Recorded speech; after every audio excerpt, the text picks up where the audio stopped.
Hello guys, Jack here and welcome to the Ultimate Tryhard guide for Battlefield 1. I did one of these for BF4 and it proved to be very popular, and I've had a lot of comments on YouTube and people on Twitter asking me to do one for BF1. So here we go. Before we get stuck in, keep in mind that this applies to the PC version of the game, although some of these settings can be copied and mimicked for console. Right then, let's go to options and see what we're working with here. As for controls, I use 20% on my soldier mouse sensitivity. It's a bit faster than what I used in BF3 and BF4 when I used 12%, but in BF1 I feel like the gameplay is a lot faster, so I've increased my sensitivity to counteract that to 20%, and just for reference I use 400 DPI on my mouse, which is a Razer Death Adachroma optical edition. One other note that I'd make on sensitivity before we move on: it is really a preference thing, and for me in the past I've always used the same sensitivity that I used in Counter-Strike, and I played CS for like 10 years, so all that muscle memory very easily came across to a game like BF3 and BF4 and BF1. So don't take my advice as gospel, because for some people 20% may actually be way too fast for you, or even too slow, because I know some people, even some pros, that play with like insane sensitivities, like really fast, and they're still very good players. So really, I think with sensitivity it's about finding a nice middle ground of something that's not too fast and not too slow, and just finding something that's comfortable for you, because what's comfortable for me and the mouse that I use might not necessarily be right for you. But I thought I'd just show you what I use as a reference. 20%, 400 DPI, that's what I'm rocking with at the moment, and I'm finding it quite useful for assault play, especially on the urban based maps like Amiens and Suez. But also it's not too fast for longer range shooting and sniping, so you know, that works out pretty well for me. Raw mouse input, we want to have that on. We've got off. They're all default. Soldier zoom sensitivity is at 100%. Sprint, that's kind of like a preference, so have whatever you want. Double tap for sprint off. Weapon zoom click, I like to click when I zoom in and then unclick to zoom out, although some people prefer to hold their mouse. That's just a preference, and again a preference for steady scope. Control schemes, nothing in there. In advanced, we want to leave everything at default, although you can tweak around with these if you want. But the most important thing is down at the bottom here, which is uniform soldier aiming, and you want to turn that to on. By default it's off. If you have it on, it means that all these sensitivities for hipfire, aiming, whatever sight you've got, it's always going to be the same. So left to right, up and down, it's always going to be the same if you have that on. Why is this a good thing? Well, I think it's better for muscle memory and consistency. If you leave it on, it means that the sensitivity is always going to be the same across the board, so you can snap to targets much more accurately. Like I said, if you use off or the default setting, it's going to feel a bit weird at first, and your zoomed in sensitivity is going to feel really fast, but after a while you will get used to it and snapping to those targets will be a breeze.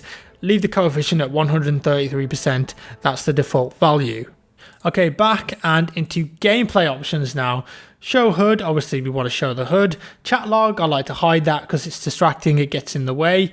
Kill log, by default that's turned off on hide, so make sure you turn that on, because you can actually get a lot of good information from it, whether that's like an enemy that you were chasing dying, being killed by someone else, or a squad mate that was near you dying, and that's going to alert you that there's an enemy nearby. So I would turn the kill feed on if you've got your Tryhard pants on. Share usage data, I just turn that to off. As for hit indicators, you want that at 100%. I use white for my hit color, red for my headshot color, and green for my kill color. And I find it very useful to kind of differentiate between a normal hit and a headshot hit. By default, that's white, so I would change that to red or something different if I were you. And damage base shape, I would leave that on to yes. As for the HUD, texture opacity 50%, rotate with view yes. Again, a lot of this is just preference. Minimap size, I like to turn that up to 150%.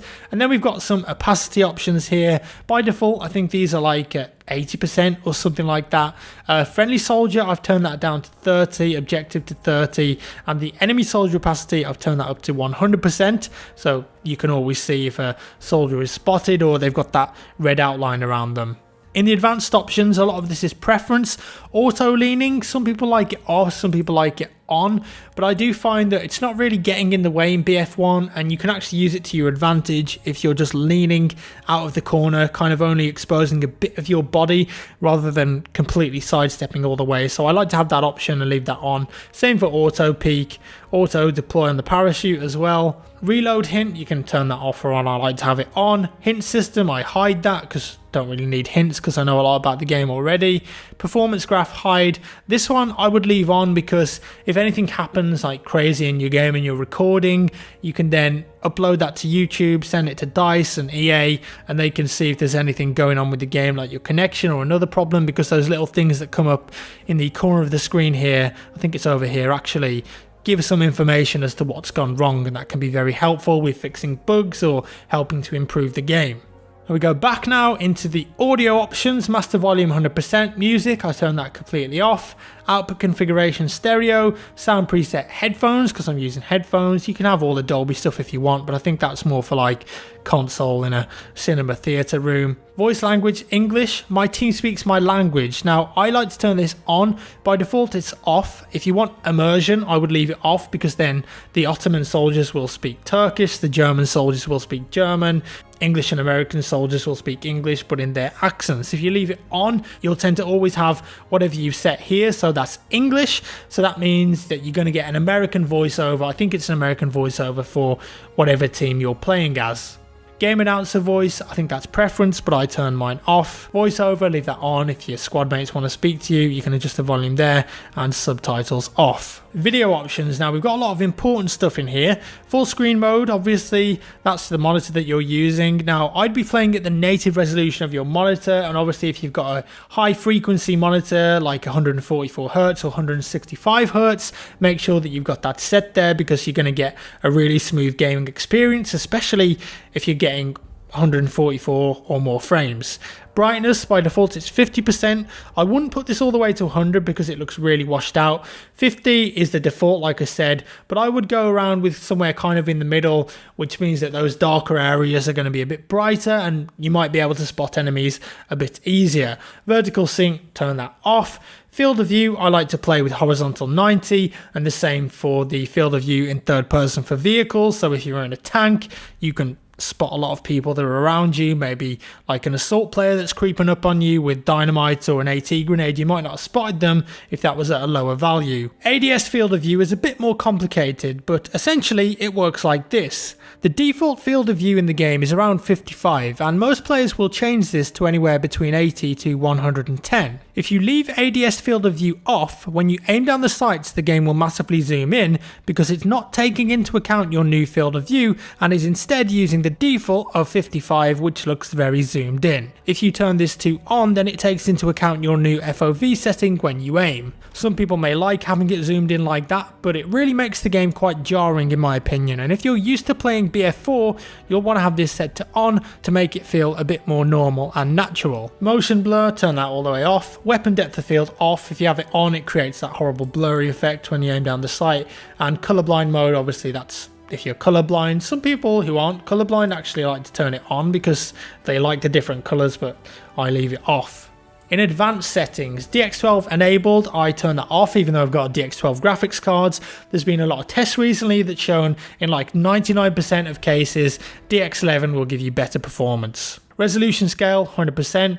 UI scale factor 50%, GPU memory restriction, by default that's on, and I think if you turn it off on some graphics cards you're going to actually get a more consistent or better frame rates. Graphics quality, change that to custom, and you want to put everything on low or off apart from mesh quality on ultra because that means that you're going to be able to spot enemies that are far away and they're going to be rendered in the game. Say you're sniping from a long distance or you're in a plane, you'll be able to see people from far away when that's set to ultra. Why do you want to have these all on low and off? Well, yeah, the game isn't going to look as nice as it possibly could, but even on low I think it looks pretty good anyway. But setting them on low means you're going to get clarity, and if you've got your Tryhard pants on and you're always trying to be top of the scoreboard, playing the objective, going for all the kills, whatever, then clarity and frames per second is very important. You want to max out your FPS, get as much as possible, minimize all of those distracting smoke and particle effects. That's why I would set them all to low or off. And finally, in key bindings, there's not much that I really change here, to be honest, apart from in planes where you can actually bind pitch up to space, and on PC it's much easier that way to do tighter turns just by holding spacebar rather than having to constantly move your mouse back. And I think that's about all you need to know really for setup in BF1. And once again, this is primarily for the PC version of the game, but some of those settings you can use on console, but they might feel a bit weird with a controller, but I don't know that because I don't really play BF1 on console at all. If you enjoyed the video, give me a thumbs up. If you found it useful, that would be amazing. Hit that like button. If you didn't, a thumbs down. Cheers again for watching, guys, and I'll see you in the next one.